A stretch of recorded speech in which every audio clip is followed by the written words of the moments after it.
Hello everyone, ఈరోజైతే ఒక variety curry అయితే వేస్తున్నాను. ఎప్పుడు పప్పులో కాకుండా ఇలా ఆనియన్ టమాటాలు వేస్తే మనకి టేస్ట్ అనేది చాలా బాగుంటుంది.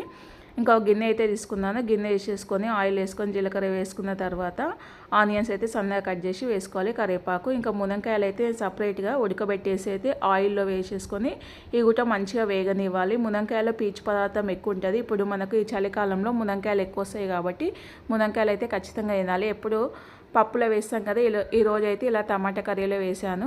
ఇంకా టమాటాలు కూడా ఎక్కువ అనేది కట్ చేసి వేసుకోవాలి. ఇంకా టమాటాలు కూడా బాగా మగ్గిన తర్వాత ఉప్పు, పసుపు, కారం, అల్లం వెల్లుల్లి పేస్ట్ ఇవన్నీ వేసేసుకొని ఇంకా కొద్దిగంత నీళ్ళు అయితే వేసుకోవాలి. నీళ్ళు వేసుకొని బాగా అయితే ఉడకనివ్వాలి. ఇది మంచిగా ఉడికిన తర్వాత వాటర్ అనేది దగ్గర రావాలి. దగ్గర అయిన తర్వాత ఇంకా వేడి వేడి అన్నము, చపాతీ, జొన్న రొట్టెలో వేసుకొని తినాలన్నమాట. ఈరోజు అయితే మా ఇంట్లో స్పెషల్ అని ఇంకా లాస్ట్కి అయితే ఇంకింత టేస్ట్కి రెట్టింపు రావాలనేసి కొద్దిగంత మెంతం వేస్తున్నాను. మెంతం పౌడర్, కస్తూరి మెంతము, ఇంకా దీంతో పాటు కొత్తిమీర. నా వీడియో ఎలా అనిపించింది ప్లీజ్ లైక్ చేయండి.